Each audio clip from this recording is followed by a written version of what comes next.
그 뒤에는 계속 이제 그 족속들과 왕들의 이야기 이름들이 계속 나옵니다. 네, 그래 뭐 마지막까지 읽어도 되겠지만, 네, 아침이라 아직 좀 혀가 잘 안 풀린 듯해서 제가 조금 배려했습니다. 네. 오늘 본문 이 여호수아서 12장 전체는 두 구분을 나눌 수가 있습니다.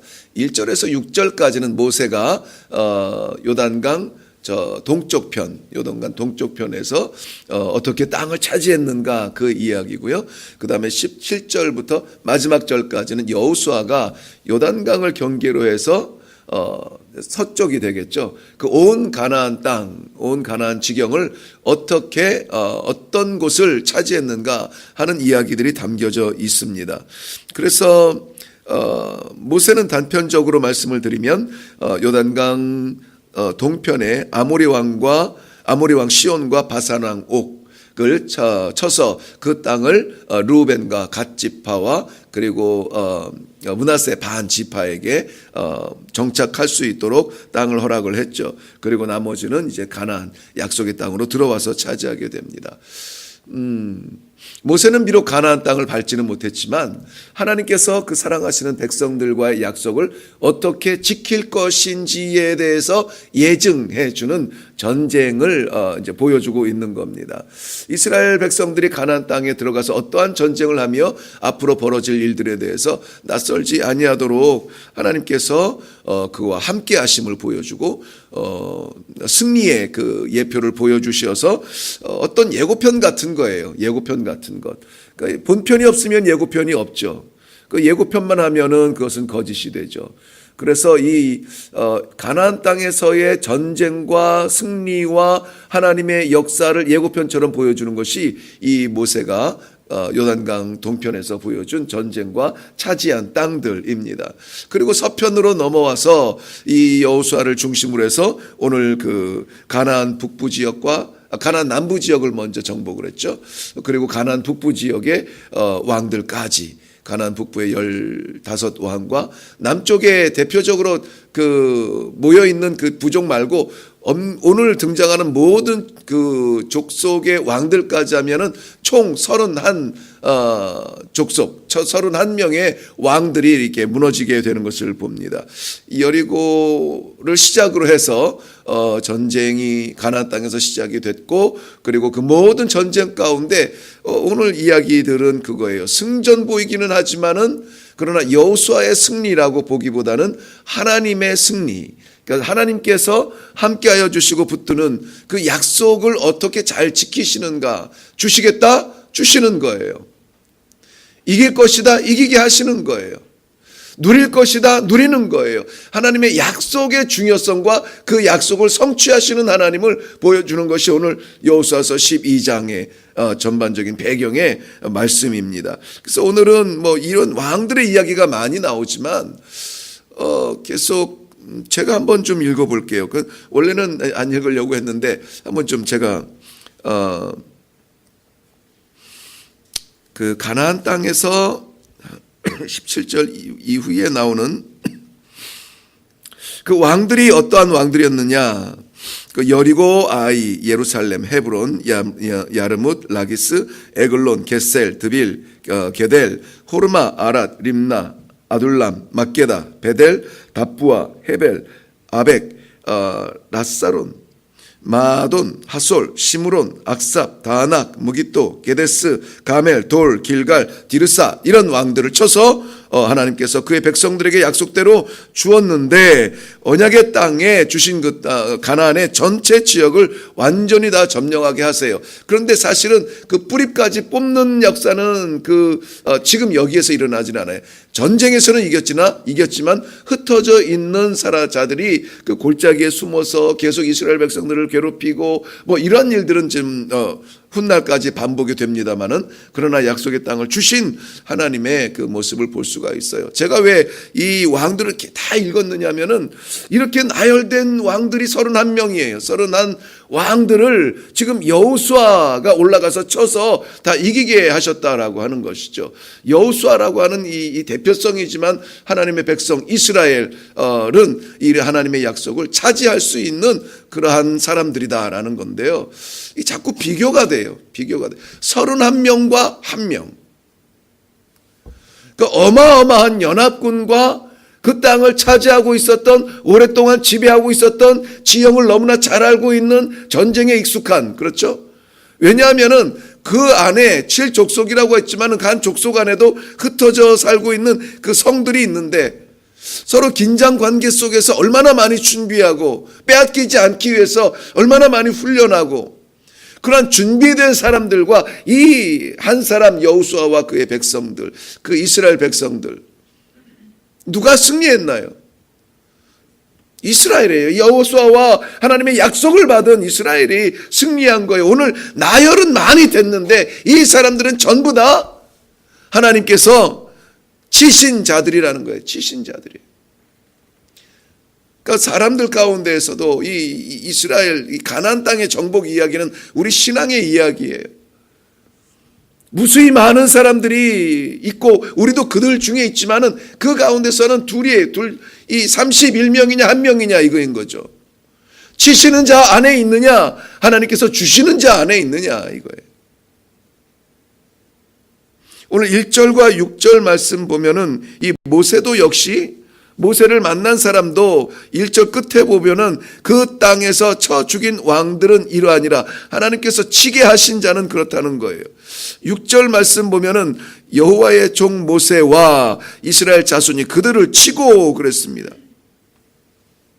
치는 자가 있는 거예요. 모세뿐만이 아니라 여호수아도 마찬가지입니다. 여호수아를 세우셔서 7절 말씀에 보면, 7절 말씀 중반에 보면은 세일로 올라가는 곳 한락산까지 쳐서 멸한 그 땅의 왕들은 이러하니라. 그러니까 숫자나 얼마나 준비됐는가, 얼마나 거기에서 살았는가, 얼마나 많은가, 이것이 중요한 것이 아니라 하나님께서 치시는 자 안에 있으면 망한다는 거예요. 근데 그 가운데서도 하나님이 주시는 자가 있어요. 주시는 자가. 우리 6절 다시 가보면은요, 6절 끝에 보면 그 땅을 르우벤 사람과 갓 사람과 므낫세 반 지파에게 기업으로 주었더라 그랬어요. 주었더라.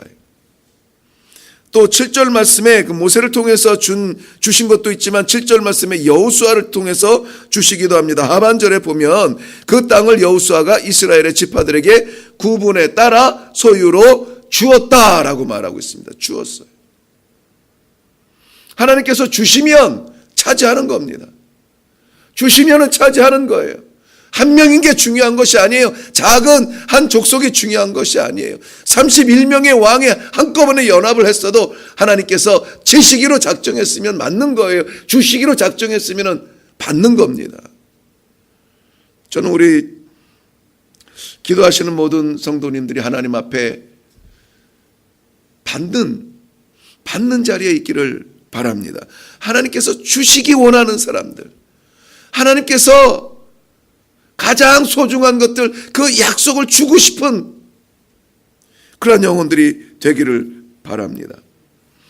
어떠한 사람이 하나님께서 주시는 자이고 어떠한 사람이 하나님께서 치시는 자입니까? 주시는 자는 하나님의 은혜 아래에 있는 사람들입니다. 실력으로 싸우는 것이 아니고, 올라가라, 네, 올라가서 싸우는 사람들이에요. 어떤 사람이 하나님께서 치시는 자입니까? 자기 힘을 과시하고 자기 능력을 과시하고 우리가 한번 뭉쳐보자, 우리가 한번 해보자,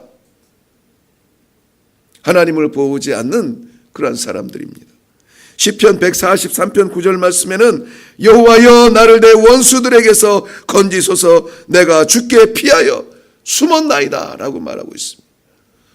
피하는 것은 부끄러운 것이 아니에요. 어디로 피하느냐가 중요한 거지. 우리가 하나님의 은혜의 날개 아래 피한다면 우리는 하나님의 보호하심을 받고 하나님께서 주신 약속을 차지하게 되는 것입니다. 은혜 아래에 있는 것과 하나님의 심판 아래에 있는 것은 그렇게 중요한 거예요. 삶의 모양에서는 그렇게 차이가 안 나는 것 같아요.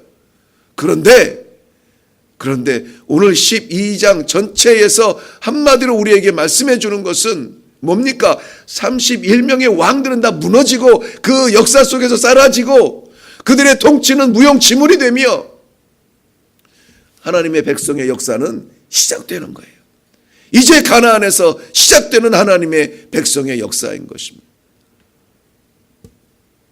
기록된 모든 왕들, 기록된 모든 나라가 다 아무에게도 기억이 남지 않아요. 그저 있었었다, 그런 존재가 있었었다라고 추억의 존재로 남는 겁니다. 그랬었었는데 하는 추억의 존재로 남으시겠습니까? 아니면은 하나님의 역사의 진행형에서 ING 속에서 오늘도 하나님의 역사를 드러내며 나타내며 선포하며 살아가시겠습니까? 오늘도 살아계신 하나님의 사람으로 그 역사를 다시 시작하시기를 바랍니다. 오늘 그 새로운 역사를 써내리게 하는 여호수아와 그 이스라엘을 보면 사라지는 자가 아니라 시작하는 자, 떠오르는 자, 태양처럼 떠올라 하나님의 역사를 나타내는 자의 그 방법을 알 수 있는데요. 그것은 순종이에요. 순종이에요. 설교만 하면은 순종 얘기를 하는지 모르겠어요. 그렇게 하고 싶지 않은데 성경이 그렇게 얘기해요. 여호수아 뭐가 떠올라요? 순종이에요. 순종의 사람이에요. 불평과 순종의 차이는 가데스 바네아에서 나타났죠. 하나님께서 주실 그 땅을 정탐하게 하셨는데 자신들이 본 것에 의존하고 자신들의 판단에 의존하고 거기에 동조했던 그 모든 사람들과 아니야 우리가 본 것은 그렇지만 우리가 아는 것은 그렇지만 하나님께서 약속하셨잖아, 말씀하셨으면 올라가자, 차지할 거다. 누가 남았습니까? 여호수아가 남아서 지금 가나안 약속의 땅의 역사를 시작하는 겁니다. 민수기 32장 13절 보면 여호와께서 이스라엘에게 진노하사 그들에게 40년 동안 광야에 방황하게 하셨으므로 여호와의 목전에 악을 행한 그 세대가 마침내는 다 뭐였다고요? 끊어졌더라 그랬습니다. 끊어졌더라. 끝났어요. 아, 그런 사람들이 있었었지 광야에서. 그거예요. 근데 오늘은 뭡니까? 가나안의 정복을 완성하고 하나님의 통치와 하나님의 나라를 시작하는 여호수아와 이스라엘 백성들의 시작의 이야기입니다. 무엇이 보이든 상황이 어떻든 하나님이 함께 하시면 차지하리라. 절대 신앙으로 철저하게 순종의 마음을 놓지 않는다면 우리는 오늘도 이 암담한 시대에, 갑갑한 시대에, 답답한 상황에서 하나님의 역사를 시작할 수 있을 줄로 믿습니다. 오늘은 우리 모두의 순종의 날입니다. 무엇을 보든 상관이 없어요. 상황이 어떻든 상관이 없어요. 들어가야 차지하는 겁니다. 돌아서면 못 가는 거예요. 골리앗 앞에 서야 이길 거 아닙니까? 설 생각도 못 하는데 어떻게 골리앗을 잡을 수가 있어요? 아무도 그 앞에 서지 못합니다. 그러니까 할례 받지 않은 블레셋 사람이 어떻게 살아계신 하나님의 백성들을 모욕하느냐? 이 부끄러운 이야기를 듣는 것입니다. 저는 너무나도 철저하게 상업적인 도구로 전락돼 버린 이 성탄절의 그 화려함을 썩 좋아하지는 않습니다. 그런데도 불구하고 안타깝게도 이제 일주일도 남지 않은 이 성탄절의 의미를 어디서도 들을 수가 없어요. 어젠가 제가 성도들하고 잠깐 교제하면서 요새는 방송에서도 성탄절 얘기를 안 하대요. 그런데 진짜 그러고 보니까는 그래요. 그게 더 안타깝더라고요. 기독교는 이렇게 사라지는 것인가? 그럴 수 없잖아요.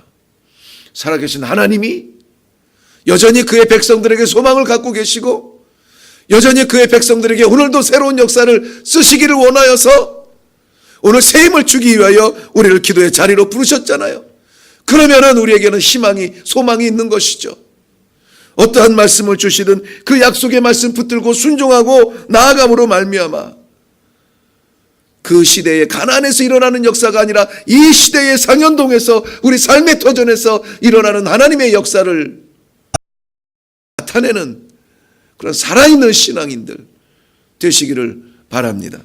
말씀을 마치겠습니다. 우리 가운데 그 누구도 약속과 열매, 성취를 주실지언정 심판으로 치시는 자가 없기를 바랍니다. 우리 가운데 누구라도 하나님의 은혜 아래 있을지언정 심판 아래 있는 사람이 없기를 바랍니다.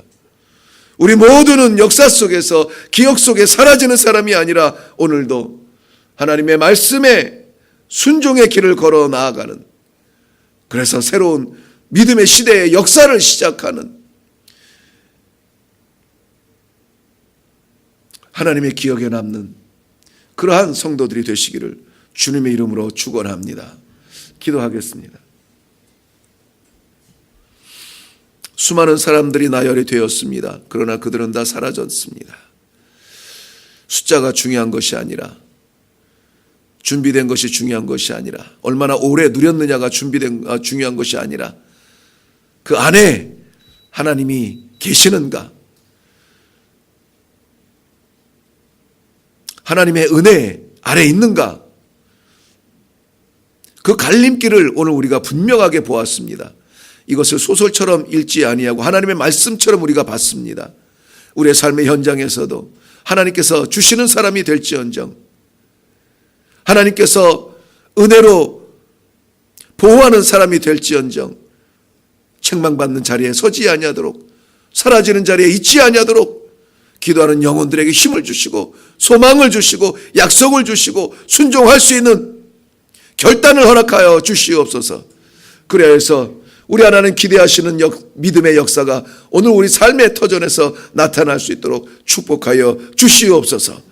감사드리옵고 예수님의 이름으로 기도하옵나이다. 아멘.